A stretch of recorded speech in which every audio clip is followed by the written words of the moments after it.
here before us, and I look forward to engaging with the new members I have yet to get to know. I should also, before this debate, declare an interest in that my husband has been in receipt of the winter fuel allowance, but of course if the vote changes that today, he will no longer receive that. I should add, for his own vanity, the lower limit. But the decision we are asked to make today, Madam Deputy Speaker, is a difficult one. But sadly, it is not going to be the only difficult decision that faces this new Labour government. Before the last general election, I had the privilege of having chaired the Public Accounts Committee for this House for the last 9 years. And in that role, I saw all of the impacts on the public finances, current, past and future.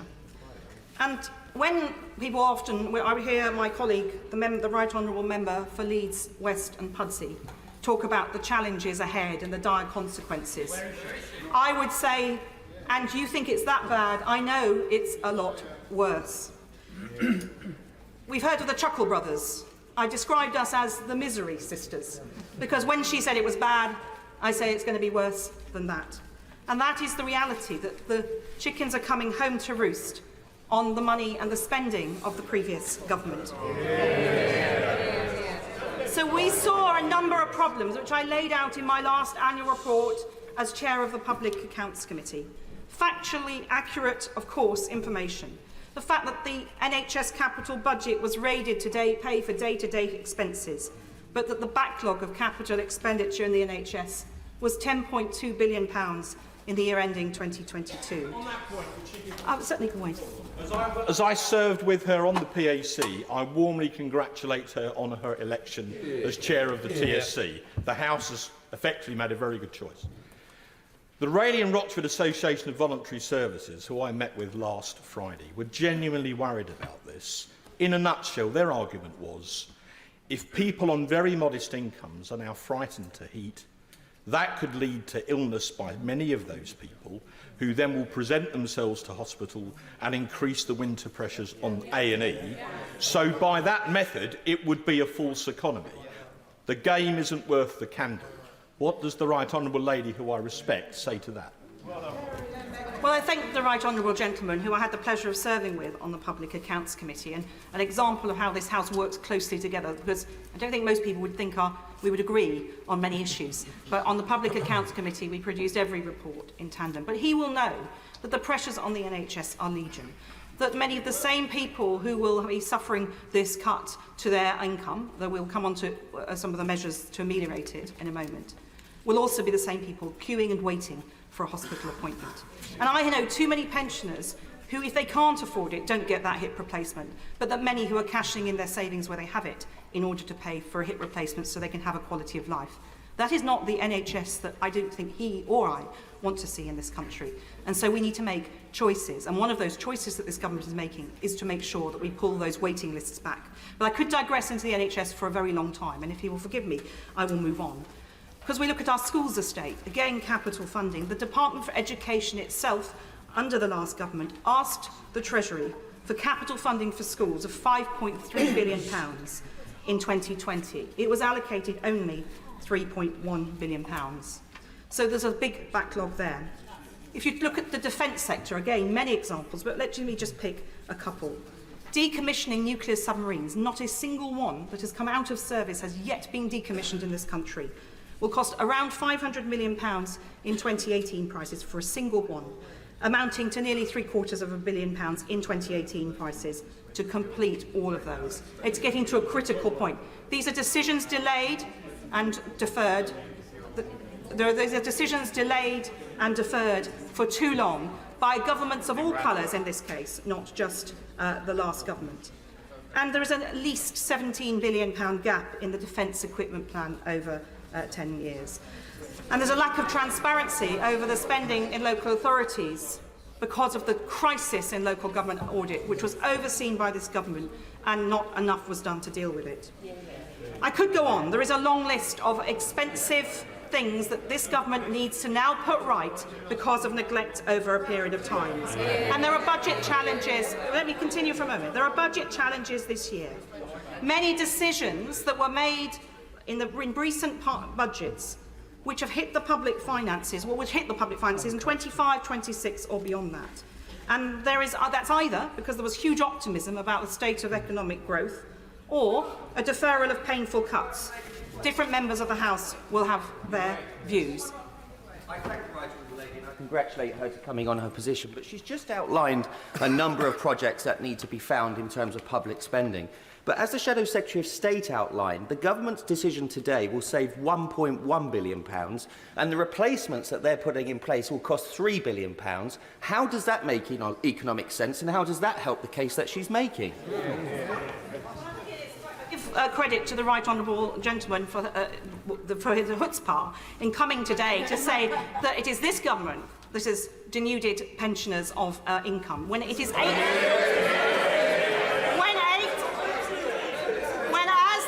member for Stoke highlighted, the previous government has a track record on this. And there are 880,000 pensioners who, under the right honourable gentleman's watch, didn't get pension credit, although they deserve it. So these are pensioners that have lost out on £3,900 a year, some cases for many years, because the last government fell down on its job because it protected some pensioners but not all. Where was the urgency then? And these are crocodile tears when those people were suffering. But it is right that pensioners should get what they are entitled to, and pension credit is not being abolished by this government but being promoted to make sure that the very poorest pensioners get that income into their hands. But there is one of the things that is absolutely apparent is we cannot take this in isolation. And I am not going to change because we have a budget coming on the 30th of October. And knowing what I knew a few months ago as chair of the Public Accounts Committee and what I know today, I'm not going to change my tune about the dire state of public finances. But there is a second challenge that we face. At the same time as our public finances are in a dire state, many of our citizens are facing the same challenges in their personal finances. And the government, this Labour government, is rightly committed to growth, but growth will require an approach to taxation that helps ensure growth. We'll therefore hear many arguments about the need for a taxation system that will underpin growth. And I'll give way to the honourable lady. I thank my right honourable friend, and I call her a friend because we have worked very closely over the last few years. And I do welcome the fact that she was elected, and I would have supported her for that role. The difficulty is the public are not buying it because we are essentially saying that pensioners who are vulnerable, and over 20,000 in my constituency, will lose the support they are currently getting. You cannot, as a government, claim that you need to take this money from pensioners and then reward train drivers who work 4 days a week on 70 grand a year. This is the difficulty. So how is she explaining that to her constituents? Because I haven't been able to give an answer. I could speak forever about the challenges that this government left. But let's be clear, I've spoken about the NHS. Let's take the dire state of what was happening on our train services. It was the former government that refused to engage and stop the strikes, which meant that anybody travelling had no certainty about whether they could get to everything from work to a family funeral, and lives were put in havoc because of this. So it is absolutely right that we begin to set right the chaos that the last government left. And yes, there is a cost to that. And the challenge for my right honourable friend, the member for Leeds West and Pudsey, and this government, is how we do that and make those decisions that will build up the future of Britain in the way that we all want to see.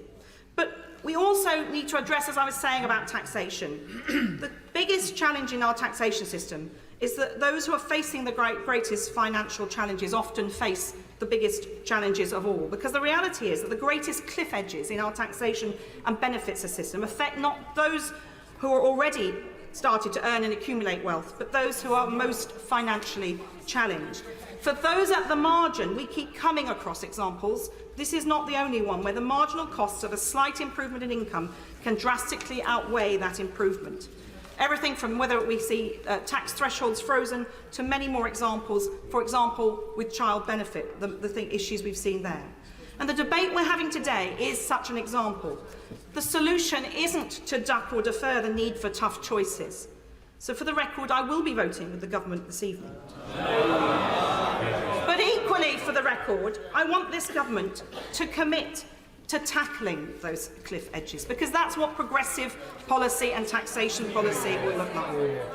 And I know from bitter experience, as many members of this House will, that rushed laws tend to be bad laws. But this is not.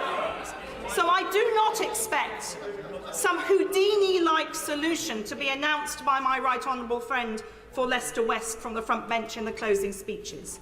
But instead, I expect and trust her that she will consider removing these chains of poverty as a key mission for this government in a thoughtful, carefully planned way, tied up with the next budget, but way beyond that.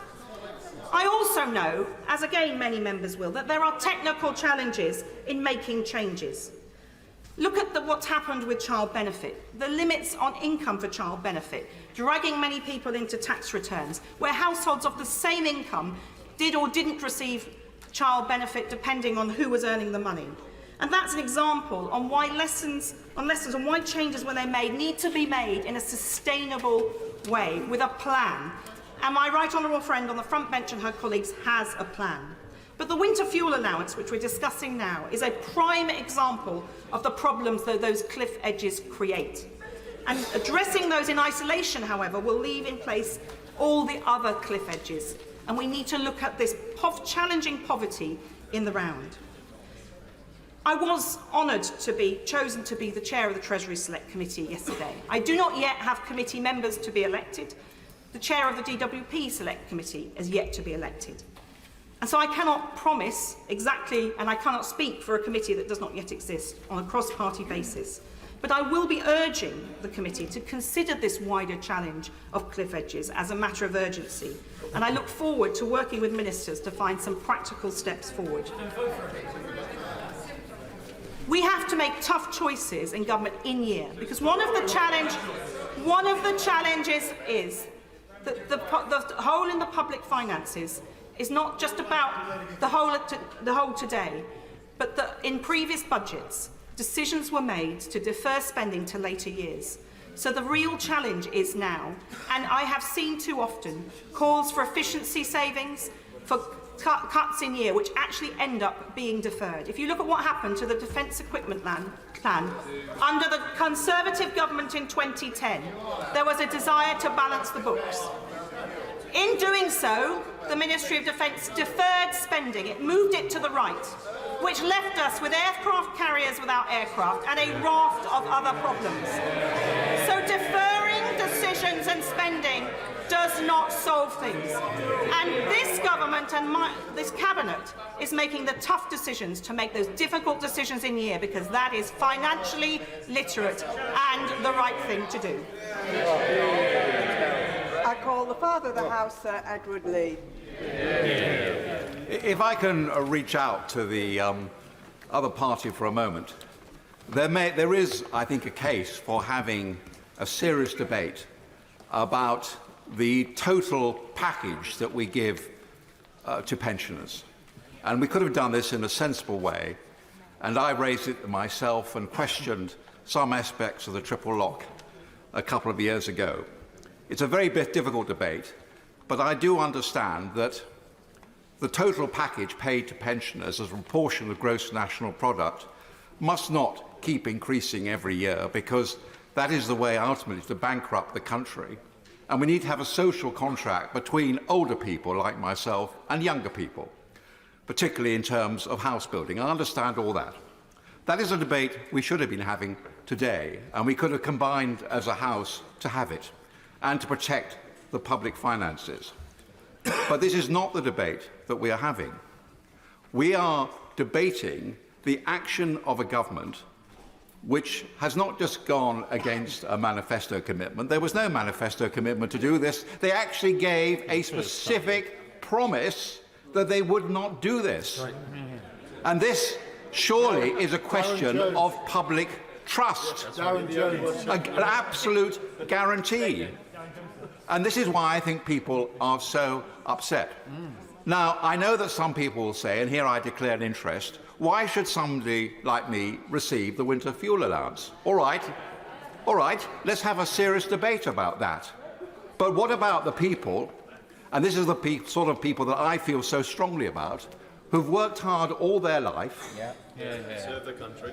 they've served their country, they receive a very small occupational pension, they don't receive pension credit, they are looking after every penny, and suddenly, because they don't receive pension credit and can't receive pension credit because they have a very small occupational pension, their winter fuel allowance is taken away. And this will make a real difference to them. So I think that we've really got to consider them and have a serious debate about how we're going to protect these people. And if I may make one suggestion to the government, and this was alluded to by the honourable member who's just spoken, there should have been some serious debate about tapering or anything else. No, I tell you what this is all about. This is about a punishment beating. The new Labour government decided a punishment beating. The new Labour government decided they had to make their case that the public finances were in a dire state. There was this 22 billion black hole. We spend £1,200 billion every year. This 22 billion so-called black hole is a mere accounting device. And this whole debate, what the Labour government are now trying to do is to make the political point that the Conservative Party ran the country into the ground and therefore we've got to punish the pensioners. It's absolute and complete rubbish. And what those we represent can't understand, these people who worked hard all their life, who've done their bit for the country, who their total package is perhaps £13,000 or £14,000 a year, what they can't understand is that this so-called saving of public money is actually going to go to the train drivers who earn £70,000 a year. They just don't understand it. 9 billion. So for God's sake, let's have a serious debate. Let's try and unite on this issue, and let's not keep taking away benefits from people just above the pension credit limit.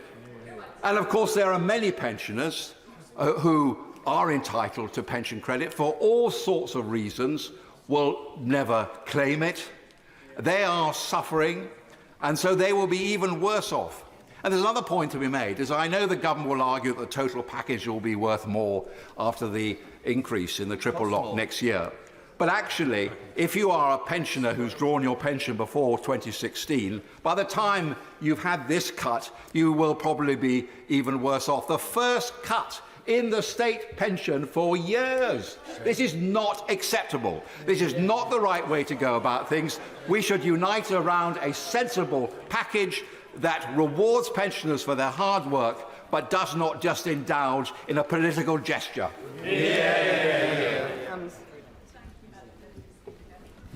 I recognise the serious economic context for the debate today. The IFS, for example, has estimated that 320,000 people have been pushed into poverty because of mortgage interest rate rises triggered by the disastrous autumn 2022 mini-budget.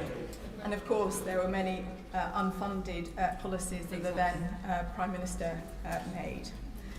So while I recognise the policy measures in the King's Speech will go a long way to reduce household costs and increase incomes in the medium term, tackling the appalling poverty that we're seeing, they will not come in time for this winter.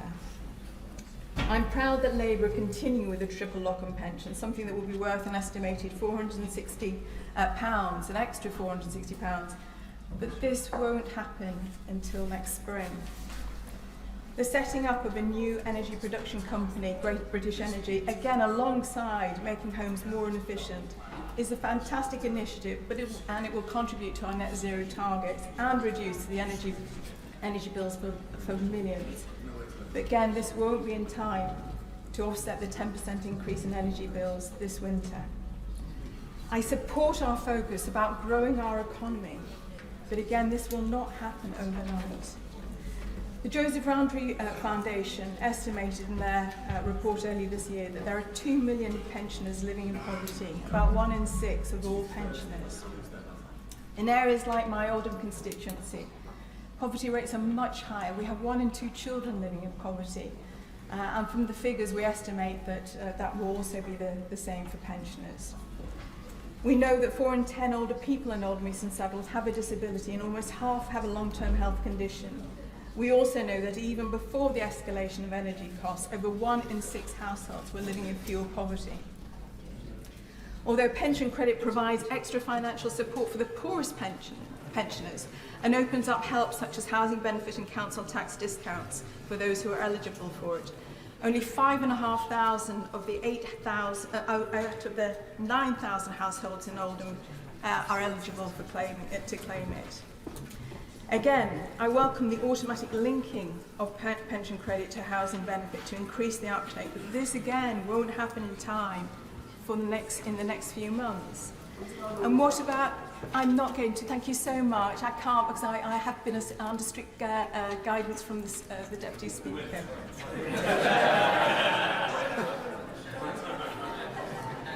1 in 3 pensioners living in poverty are on private rented, in the private rented centre. So what are we going to do about that? But even if everyone eligible for pension credit were claiming it, according to Age UK, there will still be another 2 million pensioners slightly less badly off that won't be eligible for pension credit, and now the winter fuel payment. The cut-off threshold for pension credit is just under £12,000 a year for a single person. They're not wealthy pensioners. Poverty is poverty, whoever experiences, and we know that we've got 8 million working people living in poverty, 4.5 million disabled people, 4 million children, and 2 million pensioners. As we did in the previous Labour administrations, I know we will tackle this, but again, it won't happen overnight. So could I point out what we know about the health effects of the cold? The Lancet published a very good paper reviewing data from the last 20 years and showed the extra deaths, the excess deaths as a result of cold. I could mention dozens and dozens of cases from my constituents who've written into me, again, who are really just clinging on following the last 14 years. Could I ask my right honourable friends if they're able to tell what other options they may have considered, not just in terms of offsetting the loss of £300, but also alternative ways of raising the 1.4 billion means testing that we get from the winter fuel payment. I know how complex and difficult our economic situation is, but please, we must protect our most vulnerable citizens. Thank you. I call the Liberal Democrat spokesperson, Wendy Chamberlain. Thank you very much, Madam Deputy Speaker. Now, recent weeks have seen my inbox inundated with correspondence from pensioners in North East Fife, because it gets quite cold up there, Madam Deputy Speaker, who are deeply worried. And I'm sure, in fact, I know that that's far from a unique experience across this House. And since the Chancellor's announcement in late July, we've all heard the concerns of our elderly constituents. We know that the winter fuel payment provides vital support during the coldest months of the year.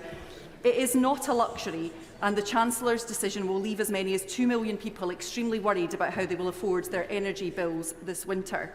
Now, we on these benches accept that the new government has been left with an unenviable task of rebuilding our economy after the mess left by the previous government, and nobody is disputing that years of Conservative mismanagement have left the public finances in crisis. But this cut is simply wrong. It is wrong to strip support from many of the poorest pensioners, just as energy bills are set to rise again. It is wrong to force vulnerable elderly people to make that choice between heating and eating this winter. And it is the wrong answer to the challenges that we face. The way that we treat the vulnerable members of our communities reflects who we are as a society, and what sort of signal does it send turning our backs on millions of pensioners. In addition, I've campaigned consistently for unpaid carers since my election, as indeed has my party and our leader, the Right Honourable Member for Kingston and Surbiton. Now, census figures, with the proviso that Scottish census data is still awaited, suggest that there are almost 1.4 million people across the UK aged over 65 who are providing unpaid care. And although Carers UK await data on how many will lose the winter fuel allowance, we know that these carers and those that they care for are some of the most vulnerable in our society. I'm happy to give way to my honourable friend. I thank my honourable friend for giving way. And on the note of disproportionate effects on certain groups, I'm sure she is aware North Norfolk is home to 28,000 pensioners and has the title of being the oldest constituency in the country. Many of them face already higher energy costs due to the huge number of North Norfolk homes which are off the gas grid. Does she agree with me that these cuts will have a disproportionate impact on older rural constituencies like North Norfolk, and the government must go back to the drawing board with these misguided proposals? I'm grateful to my honourable friend for giving way. I think that is one of the things that's often lost in relation to the energy price increases that we've seen in recent years, that the price cap and guarantee does not support those who are using other forms of fuel. And I know that those issues have been raised in the House before, and I look forward to hearing what the government is going to do to support those individuals. A new Parliament represents an opportunity to move on from the chaos and misery of recent years. But this cut would be far from a fresh start. It would be a disappointing and shameful abandonment of poor and vulnerable pensioners. Age UK have strongly condemned this cut. I will in a second. They point out that it's been introduced with virtually no notice and no compensatory measures. And I just want to note from the debate this morning, when the Pensions Minister was talking about compensatory measures, that we know that there is real complexity around what will additionally be available to support people. We know the questionnaires that are needed for pensioner credit. We know that a household support fund has been extended, but we don't know what that will mean. And we know that the £150 grant may be available for some. But what you are left with after listening to the debate this morning is that we are in a position where the government have made a decision to make this cut, but they have not properly thought through the consequences or the measures that will be available to support those most in need. I'm happy to give way to the honourable member. Do you agree with me that when the coalition government came in 2010, we faced a really serious economic crisis, a really genuine black hole, and we had to make some very tough decisions as a coalition government. But we never considered, we never did this. I'm grateful to the honourable member for giving way. Obviously, there were difficult decisions that were made during the coalition, but the government is saying today that one of the things that they are doing is continuing the triple lock. And one of the reasons why the Liberal Democrats supported that move, brought that move in during coalition government, and one of the reasons why we continue to support the triple lock is we know that still not enough has been done to best support our vulnerable pensioners. I'm grateful to give way to the honourable member.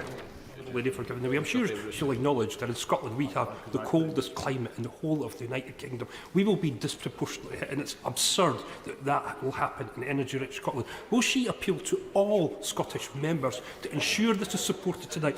And I'm sure constituents right across Scotland will be watching very carefully how Scottish members of Parliament vote tonight. So will she encourage them to vote with us this evening? To the honourable member for his intervention. I think we all know that geographical disparities exist, not only in terms of how cold parts of the country are, but also in relation to the differing energy costs that different communities face, not just in terms of those different rates, but also because of the different means of fuel. I mean, we are obviously, I'm standing here, we will be supporting the official opposition's motion tonight, and I hope other MPs across this House do so.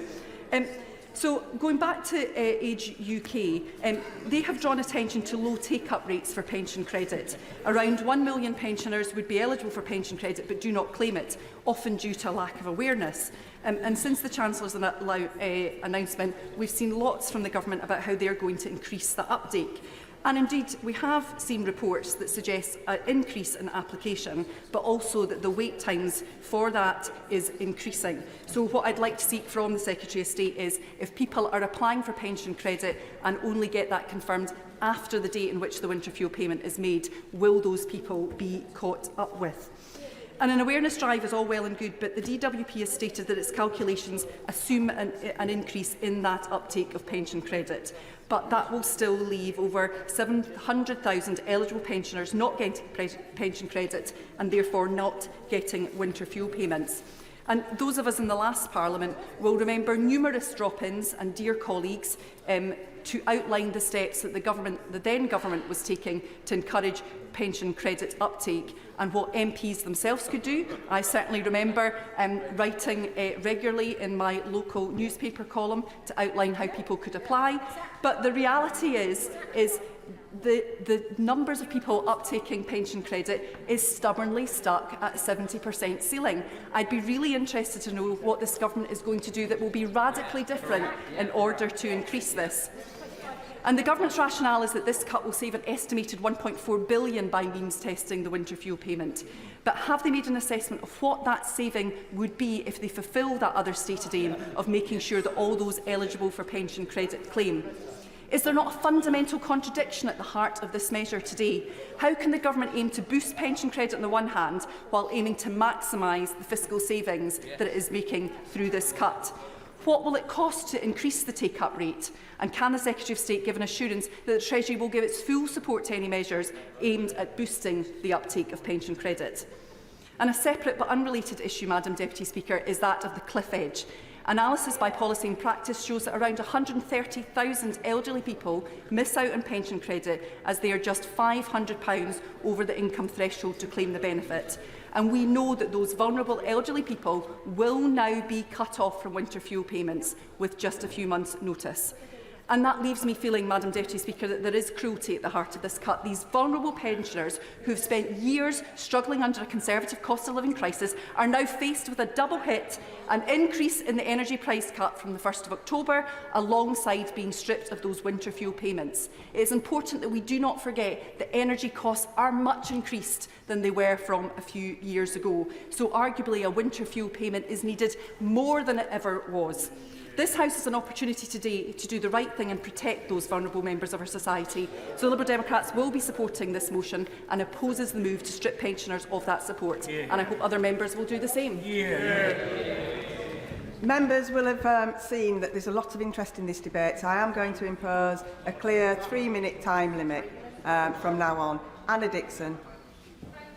Madam Deputy Speaker, I'm pleased to have the opportunity to speak in this debate on changes to winter fuel allowance. I, like many of my colleagues on these benches, have been contacted by constituents who are worried about the impact of these changes.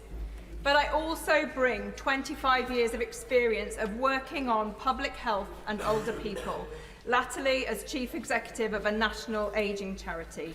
And during this time, I came to understand the impact of cold and damp homes on the health and well-being of older people and the challenges of addressing pensioner poverty.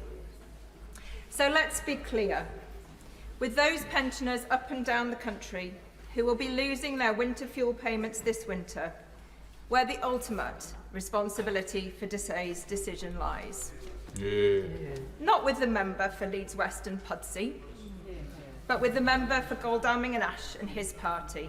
It turns out they were pursuing a scorched earth policy, the NHS running on empty, costs of housing asylum seekers spiraling, and hollow promises on capital projects across the country, including in my own constituency.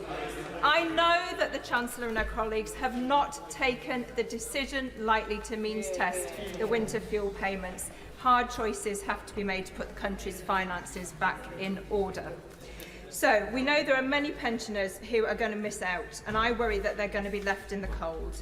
In my constituency of Shipley, there are 1,160 people who are eligible for pensioner credit but not receiving it.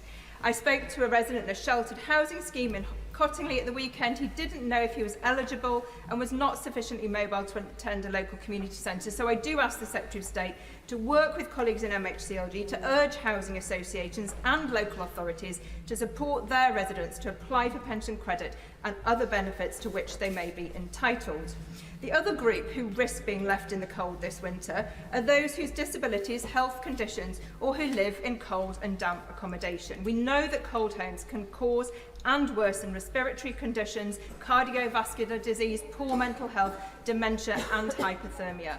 In 2019, the NHS spent at least £2.5 billion per year treating illnesses directly linked to cold, damp and dangerous homes. So pensioners are more likely to be living in poorly insulated homes, leading to a higher risk of fuel poverty. I'm worried about pensioners like Barbara in my constituency, a full-time carer, husband with dementia, having to spend more money because they're at home and because he is ill. So I would also urge my colleagues that given the crisis that the NHS faces, a result directly of the 14 years of funding pressure and cuts that the party opposite, that they work with colleagues in the Department of Health and Social Care to ensure winter planning guidance means the NHS tackles fuel poverty. Thank you. I call Esther McRae. Thank you, Madam Deputy Speaker. Who would have thought a Prime Minister, not even in office for 10 weeks, would be so out of touch with the public? Yet here we are, and yes, this Prime Minister is, along with the Chancellor and the whole of his Cabinet, who are going along with and supporting this cruel policy. The Chancellor should be under no illusion that the public knows this decision to rob millions of pensioners of their winter fuel allowance, for which the government has no mandate, has nothing to do with economics and everything to do with cynical political calculation. And the haste with which it is being done is breathtaking. All benefits regulations are required by law to be considered by the Independent Social Security Advisory Committee. This is generally done in advance of the legislation being laid. In this case, however, the Labour government has opted for urgency provision that allows SAC consideration to be retrospective. Some say that that is bypassing SAC scrutiny. As well as evading that scrutiny, where is the government's impact assessment on removing winter fuel payment from these pensioners, particularly in light of the latest information that bills will be rising by £150 this year? I will indeed give way. Thank you for giving way. There are 18,900 people losing winter fuel payment in my constituency, and many of them are among the 800,000 people who are not eligible for pension credit but below the government's own poverty line. What are they supposed to do? Well said. What is worse, Madam Deputy Speaker, that this Labour government is so out of touch so early on in their government, the unnecessary haste this change is being brought in, the lack of scrutiny of this policy, or the breathtaking hypocrisy Labour is showing. For back in 2017, when the Conservative manifesto stated that it would means test benefits, the Labour Party's reaction was one of horror, that this could not be done. Publishing research that up to 4,000 pensioners' lives would be at risk and their pensioners would struggle to heat their homes. And so the Conservatives did not do it. So what are we seeing here? That a Labour Party, when in office, ditches its beliefs and ditches its research. This government have been telling pensioners they didn't want to do this, but tough financial decisions must be made. But we all know that's poppycock. That wasn't the government's message to the already highly paid trade drivers. When they met them, money was no object. Have as much as you want. The public are not as stupid as this government think they are. No, this is good old-fashioned pork barrel politics, taking money away from the people that the Chancellor thinks don't vote Labour, like pensioners, to hand to people that they think do vote Labour, train drivers, public sector workers, while millions of pensioners, many of whom are struggling to make ends meet, are being sacrificed in this political strategic game. And by announcing the scrapping of the forthcoming and long-awaited cap on care costs, as well as laying the ground to remove council tax allowance for single people, Labour has basically declared war on pensioners, which will neither be forgotten or forgiven. Our pensioners deserve better than this, Madam Deputy Speaker. It's time Labour reverse this decision and restore the winter fuel allowance to all pensioners. Alex McNair. Thank you, Madam Deputy Speaker. And in the interest of brevity, I'd just like to associate myself with some of the remarks made by my colleagues on this side around the desperate financial legacy that we've been left and the nature of cliff edges within the benefit system. We should do better than have cliff edges in the future going forward. But let's remind ourselves that the subject of this debate is the opposition motion to not means test winter fuel payments, which, let's face it, means maintaining payments to millions of people who are quite happy, including members opposite, to admit they don't need it. Given the dire legacy, the fragility of the economy, the immediate need for in-year savings, this is an emergency measure, and all the other calls on public spending, I cannot see how that's the best use of £1 billion or more pounds. But at the same time, I know that many of my constituents on state benefits, on small private pensions, simply do not have the income to meet their everyday needs and fear not just the winter cold, but every bill. Many have written to me with heartbreaking stories of everyday struggles just to maintain the very basic qualities of life. We've heard some mitigations, and we'll hear about more. That's including the fact, let's remind ourselves, that the poorest pensioners will retain the winter fuel payments. Let's remind ourselves that people just above the threshold can apply for household funding support through their councils.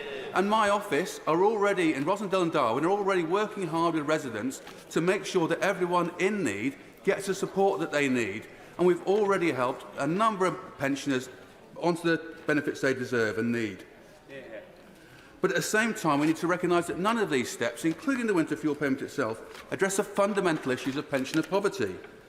We have to ask how it is this country will be spending over £150 billion a year on pensioner payments, and yet millions of Britons who have done the right things all their lives, worked hard, paying in, are still living in deep poverty, unable to afford the most basic comforts. This is not something we should simply accept. Such deep pensioner poverty should be a national embarrassment. Successive governments have ducked the issue.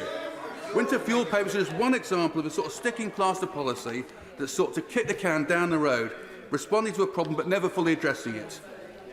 It's poorly targeted, and for those who need it most, not nearly enough to make the difference. To truly address pensioner poverty with a fresh approach and be willing to challenge the assumptions of the past, we must deliver ambitious policies that target the causes of poverty, not just the symptoms. Home insulation and lower energy prices through GB Energy are just two examples. But we can and must do so much more. But we can only deliver real change with an economy which is fixed and stabilised, and that's what this government is utterly committed to. Dr. Caroline Johnson.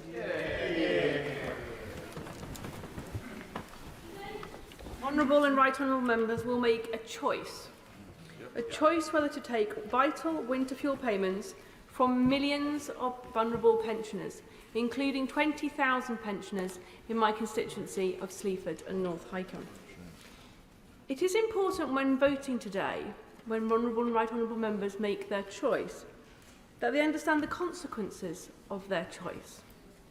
It is important that honourable and right honourable members understand that when they take winter fuel payments away from vulnerable people, some elderly people will die.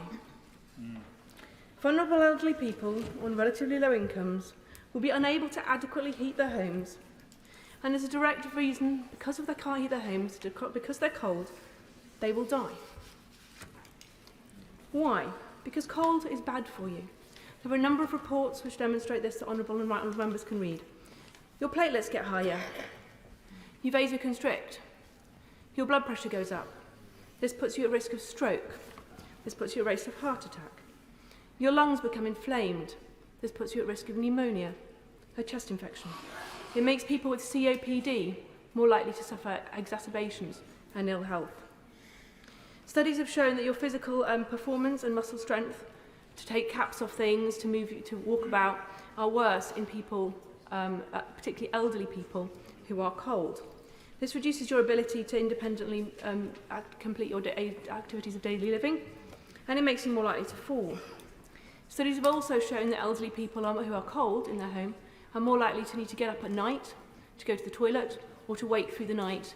This again puts them at more risk of falls and therefore hospitalisation. The sleep disruption puts them at risk of a whole range of different illnesses. We also know that as the home temperature falls further, the risks increase. This is proportional dose response to the level of cold. You don't need to take my word for this. There is a lot of medical evidence to this end. In his annual report last year, the Chief Medical Officer said, cold homes and fuel poverty are directly linked to excess winter deaths. My honourable friend give way. I will give way. My honourable friend is making a powerful and emotive speech, and she's talking quite rightly about some of the impacts on pensioners. Would she agree with me that those are exactly the sort of impacts that should be captured in an impact assessment brought before this House so that we can make an informed decision? And that my 25,000 constituents in Arundel and South Downs who may face the loss if this motion goes ahead today are increasingly talking about the Right Honourable Member for Leeds West as reckless Rachel in proceeding with this motion. I thank my right honourable friend for that intervention, and he is absolutely right. There is no impact assessment. Why is there no impact assessment? Well, I have my suspicions. But my terrified constituents, they know why there's no impact assessment, because they know what the impact will be. And I'm sure, Madam Deputy Speaker, I'm sure your terrified constituents, they know what the impact of this policy is going to be. Right Honourable and Honourable Members, that we all know too. So as Right Honourable Members vote today, they should be in no doubt. The government's first job is to keep people safe, and they are going to fail miserably. Rachel Maskell. Thank you, Madam Deputy Speaker, and it's a pleasure to serve the Honourable Member for Sleaford and North Highcombe. We sat on the Health Select Committee together and we heard the evidence from Sir Chris Whitty. We know what Professor Sir Michael Marmot has been saying for decades now. The public health evidence is so clear. 2.1 million pensioners living in poverty. That was our inheritance. But we have got to protect them every single day. They make the hardest budgetary decisions, harder than those of the Treasury where there are choices. They have no choice. They have to put a roof over their head. They have to pay for their food, and they have to pay for their heating. And we know that now those sums aren't adding up, and we're getting the letters coming in. We're looking at the figures that our constituents have to look at every single day, and they're scared. And they're telling us they're frightened because they won't switch the switch, because they know if they do, they will have bills that they cannot pay. And we need to protect those very vulnerable people. And I commend my right honourable friend for driving forward that ambition to get 880,000 pensioners signed up to pension credit. And I really hope that people will test the system and make sure that they can. 243 questions though on a questionnaire, and then, of course, a 9-week wait for that to be processed. But we must drive that forward, and the last government failed in that endeavour. But we still have got to protect those that don't. And many don't for a reason, and we know that. They may have dementia. It's complex. It's stressful. And perhaps there's pride as well, because we're talking about working men and women. They've worked hard all their lives. They might have put a little bit aside, they might not. But ultimately, we need to help them. And then there's the million people who are above that pension threshold. They too need support. They are fuel poor. They will struggle this winter. And as the Honourable Member said, when you're cold, you put greater demands on your body. Your body fights back, and sadly, as it does, you're at risk of heart attacks, strokes, and worse. And of course, those respiratory diseases prey on the most frail and vulnerable. And when we look at where those people will go, they'll be queuing up with the GPs, they'll be looking to the NHS, and for sadly, many will not be with us. And it's with my conscience that I cannot vote for these measures, but I am determined to work with government to find the mitigation which is absolutely crucial. Age UK and many other charities are saying it's too late to find alternatives. They say delay. I say let's delay. Let's get this right. We can't afford not to. Kirsty Blackman. 860,000 pensioners in Scotland are set to lose out on this pension. The Prime Minister, the Chancellor, have chosen to cut the pensioner cost of living payment. They've chosen to cut the winter fuel allowance. They have made the political choice to scrap these payments. The UK Labour government are absolutely desperate to meet their self-imposed fiscal targets. Make no mistake, this is a political choice. They are doing so. They are trying to meet these targets by balancing the books on the backs of pensioners. Yep. Who out there in the real world voted for this? No one. Nobody. This is a key test for Anas Sarwar and for Labour MPs from Scotland. Anas Sarwar said, "Read my lips. No austerity under Labour." What's this? If that's what Anas Sarwar believes, if that's the platform he put to the people of Scotland, if that's what the Scottish Labour MPs were voted in on, how can they possibly back the government today? Who is the master of these Scottish Labour MPs? Is it the Prime Minister? Is it the Labour Party? Or is it the people who elected them, who put them here, who are going to go cold this winter because of their government's decisions? This is not the change, Madam Deputy Speaker, that people voted for. The UK government are trailing broken promises behind them. They're refusing to scrap the two-child cap. They are refusing to allow pensioners the money to heat their homes this winter. Madam Deputy Speaker, this is not what people in Scotland voted for, and they will be devastated if their Scottish Labour MPs support the government today. I call Neil Duncan Jordan.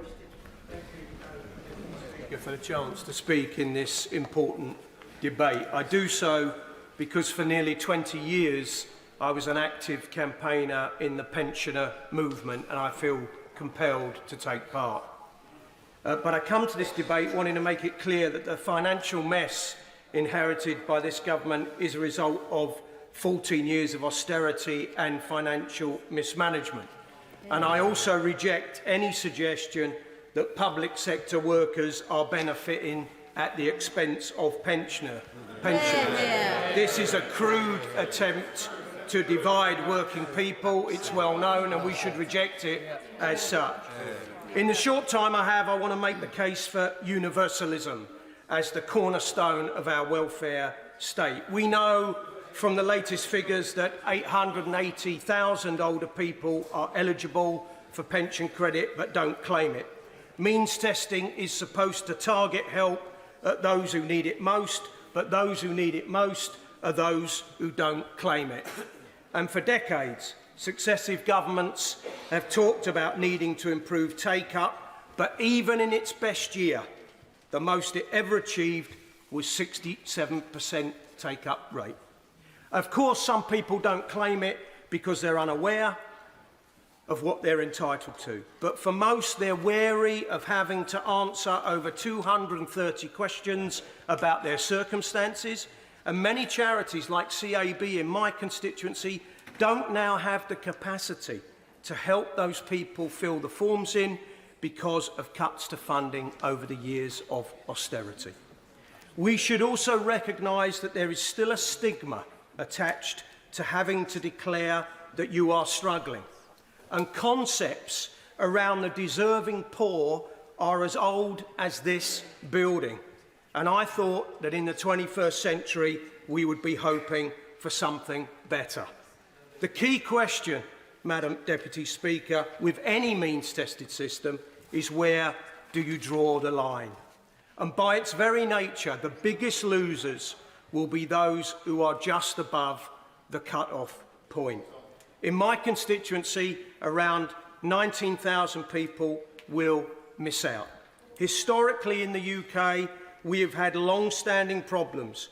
Poor housing, which are difficult to keep warm, one of the lowest pensions in Europe, rising energy costs and annual cold-related winter deaths among older people. I could go on, but I'm running out of time. So I urge the government to think very seriously about delaying this proposal and in its place putting forward a pensioner task force to look at ways in which we can tackle pensioner poverty in the UK. Second Batty.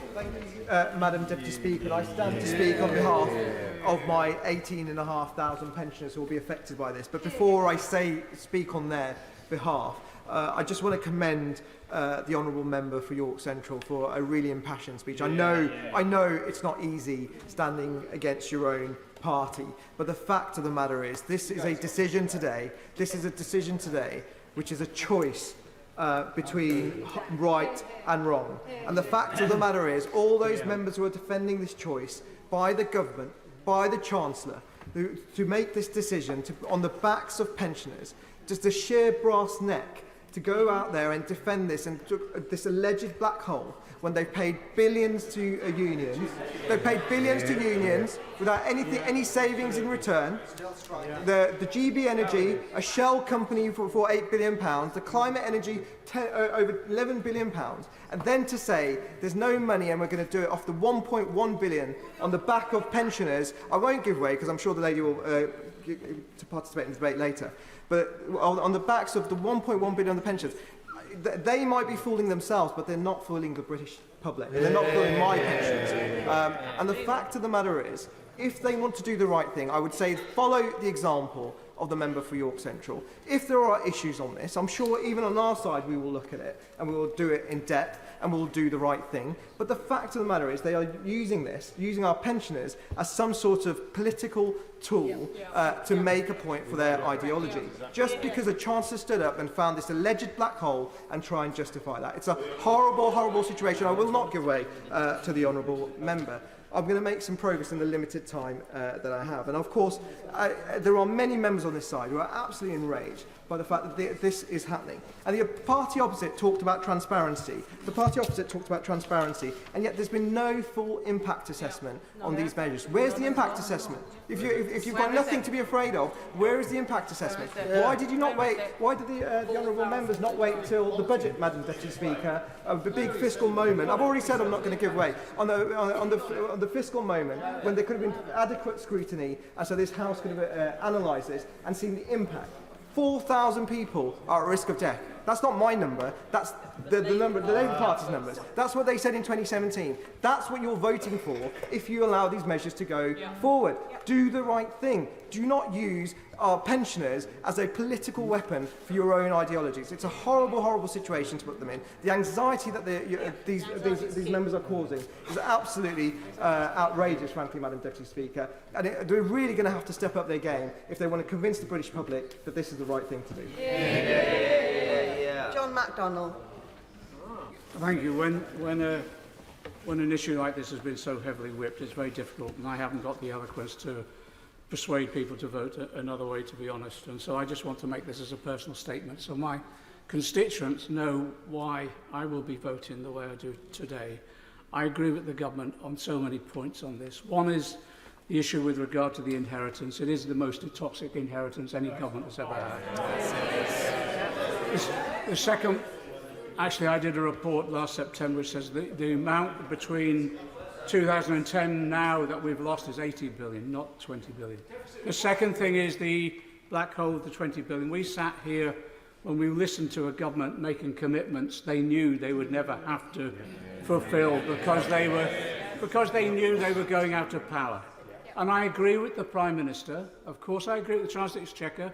We have to ensure that there's financial stability and we have to ensure that our income matches our expenditure.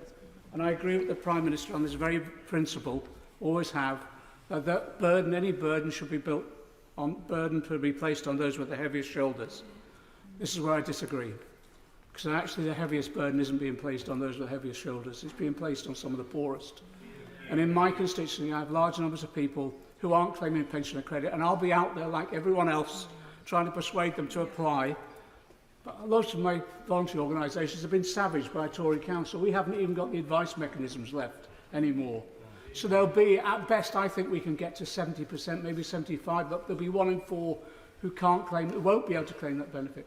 Then I have large numbers of people who, for example, work at the airport, got a little pension at the end, and they'll be tipped into not even qualifying. And they're living in accommodation that these provided, which is squalor, to be frank, not insulated, living in cold, freezing accommodation, and they're the ones who are at risk, as the Honourable Lady has said, of going to hospital and not even surviving. And I just think we're in an unnecessary position when there's so much else we could be doing. We don't need to put it on the burden of the poorest. We need to make sure that those who can afford it can pay. So it means bringing forward redistributive tax measures, equalising capital gains tax, tackling the corporate tax relief issues that we have to confront, making sure that actually the city pays its way with a financial transaction. We don't have to be here. And I just hope people learn the lesson as we move towards this budget, not to put us in this position again, where we take a decision which is based upon, I believe, misjudgment, and certainly flies against everything I believe in as a Labour MP about tackling inequality and poverty within our society. I was not elected to impoverish my constituents and put them in this hardship. So I regret voting for a motion put forward by these characters, but I will have to because there's no other mechanism. And I say to my people back in Hayes, I want to look at them in the face and say I did the right thing. Order. I call Secretary of State Liz Kendall. Thank you, Madam Deputy Speaker. This has been a really important debate about a serious issue with many heartfelt contributions. My right honourable friend, the member for Hackney South and Shoreditch, the new chair of the Treasury Select Committee, I think forensically set out the delayed and deferred decisions by the former government which have put such pressure on the public finances. My honourable friend, the member for Oldham East and Saddleworth, rightly spoke about pensioners, children and disabled people in poverty and the need to do much more to support them. The honourable member for North East Fife talked about the crucial issue of pension credit uptake, what we're going to do that's different, and I will say more about that later, but I want to reassure her that the Treasury is fully behind the action that we are taking. My honourable friend, the member for Shipley, with her huge experience in health and social care, talked about the need to work with those in supported accommodation, housing associations and the NHS to make sure pensioners get the help they're entitled to, and I will spell some of this action out too.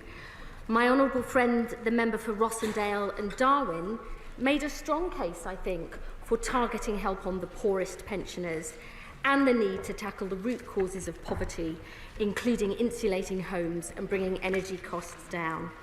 And my right honourable friend, the member for Poole, one of the many things he mentioned was the very long and complicated form for pension credit, which I have asked the Department for Work and Pensions to reduce to make it as simple as possible.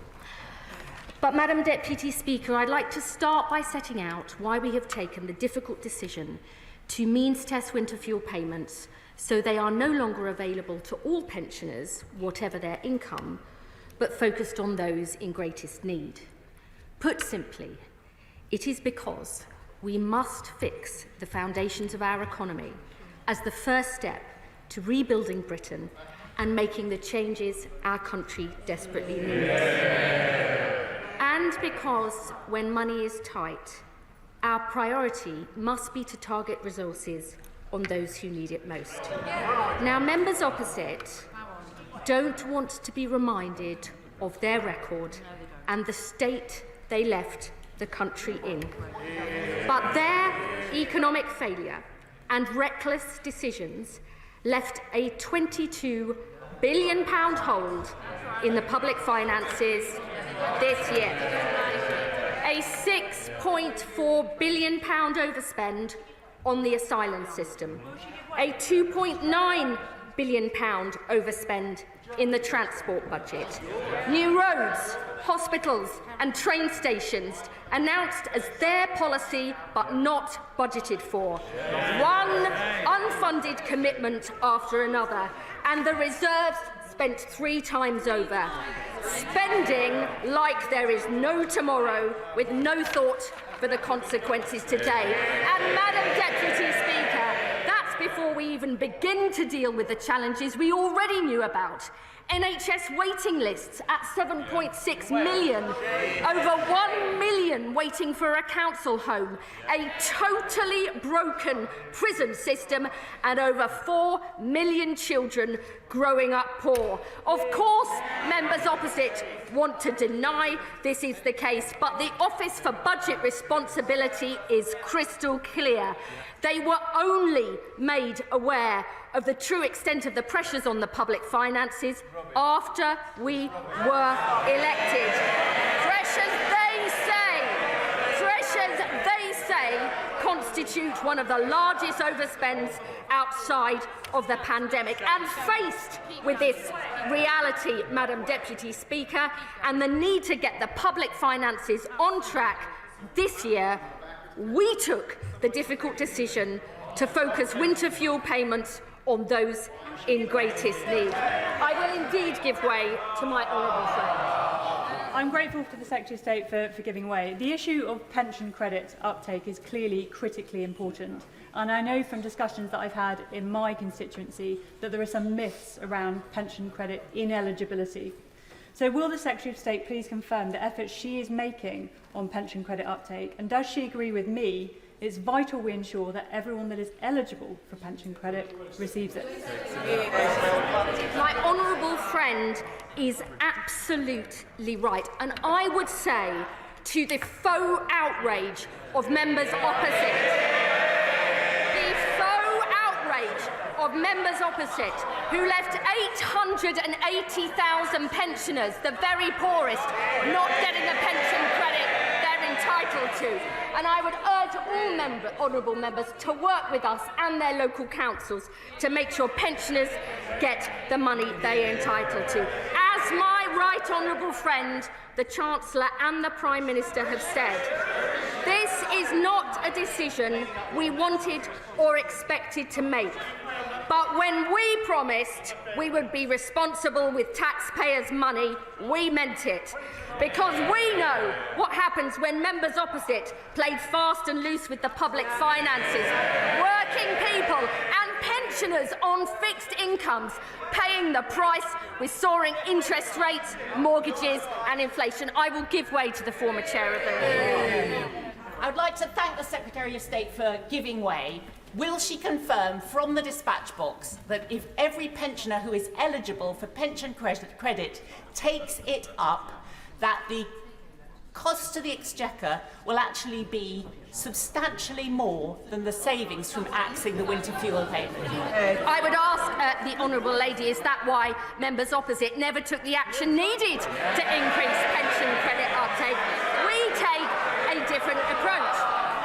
And I would say to her that all of the savings the Chancellor has announced take into account that increased uptake that we want and we intend to do. And Madam Deputy Speaker, when money is so tight, it cannot be right that all pensioners receive a payment worth £200 to £300 a year, whatever their income, including some of the wealthiest pensioners.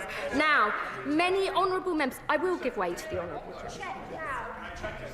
For giving way and having this opportunity at this late stage of the debate to speak on behalf of the people of Northern Ireland. Not in our name, Secretary of State. This is a political choice, and irrespective of the debate back and forth between yourselves and the opposition, it is not for us.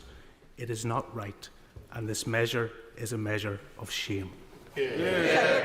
I would say to the honourable gentleman, I know that he will care about the increase in uptake we need amongst pension credit, and he will also care about those just above the threshold, which is what I'm going to turn to later on. I think that is a really important issue, and I want to take it head on. But first, I want to spell out the principle underlying the approach we have taken, which is most help going to those who need it most, significant support for all pensioners through the pension triple lock, backed by extra help available for those on low incomes. Madam Deputy Speaker, pension credit goes to 1.4 million of the poorest pensioners and is worth on average £3,900 a year. I won't.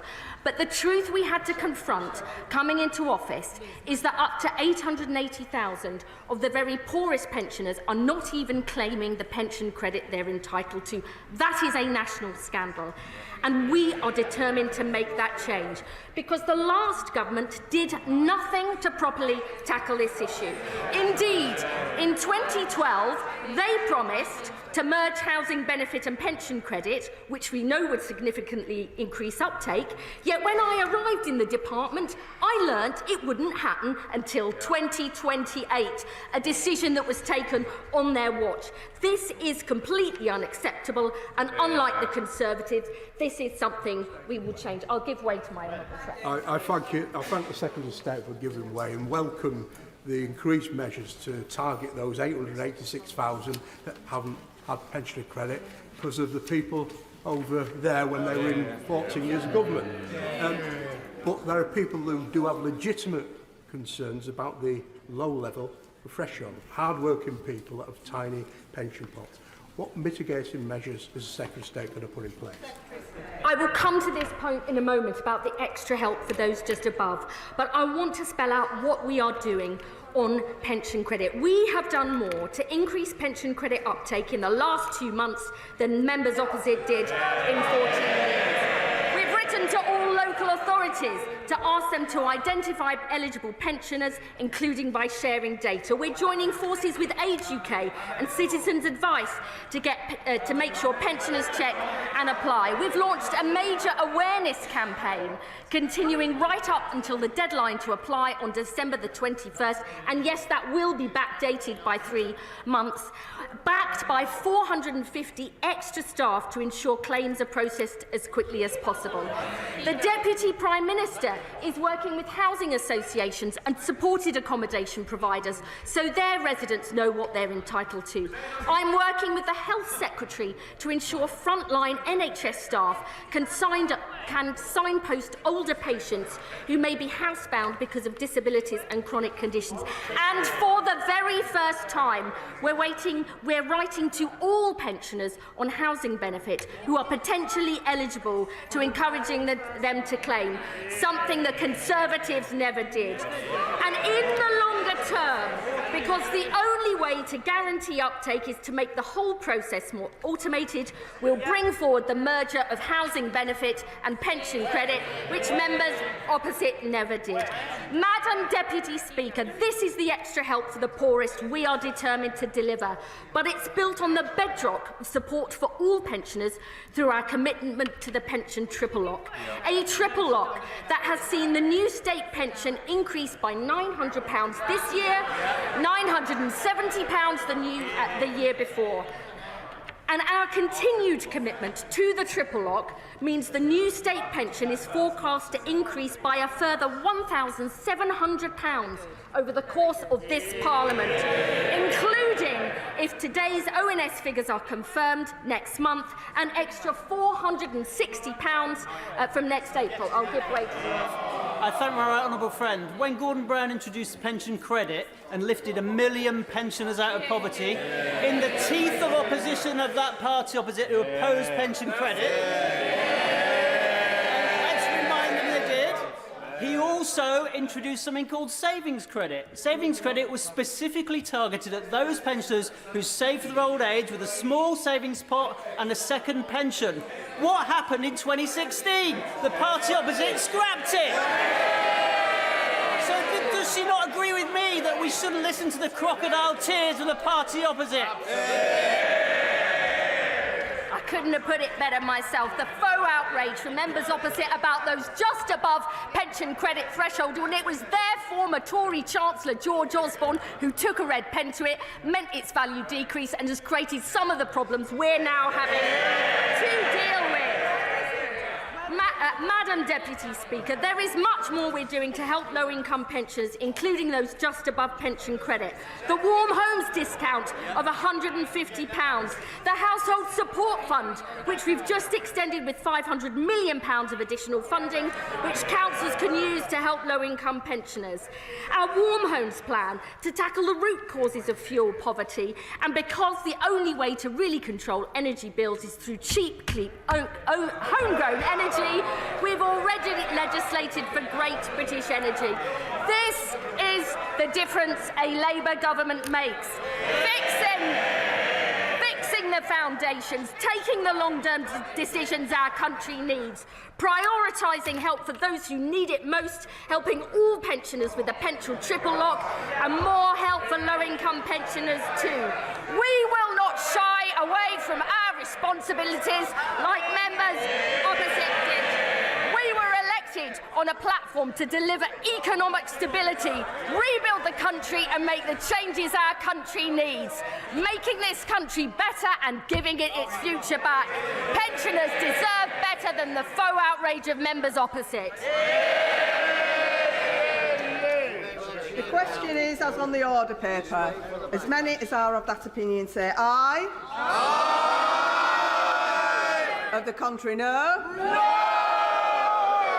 Division, clear the lobby.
The question is, as on the order paper, as many as are of that opinion say aye. Aye. Of the contrary, no. No. Tellers for the ayes, Rebecca Harris, Louis French. Tellers for the noes, Christian Wakeford, Anna McMorran.